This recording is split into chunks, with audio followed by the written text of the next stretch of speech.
Dari hasil pengungkapan ini, polisi menangkap 7 orang tersangka yang terlibat dalam pencurian sepeda motor yang selama ini meresahkan warga di Kota Kendari, Sulawesi Tenggara. Para pelaku ditangkap di sejumlah wilayah di Kota Kendari.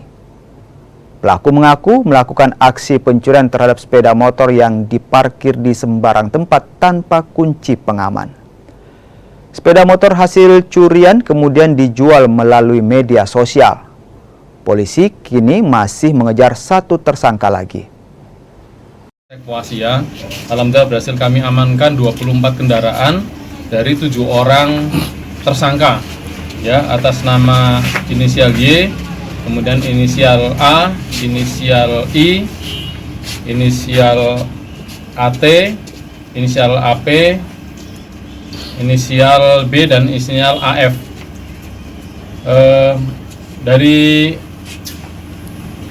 laporan polisi yang kami terima, kami mendapatkan laporan bahwa ada pencurian yang ada di sekitar atau wilayah hukum Poasia. Kemudian kami dalami, kami membentuk tim, kemudian kami amankan yang pertama atas nama Yoyo, ulangi atas nama Y, ini warga Andonu, di Kota Kendari, dan kemudian dari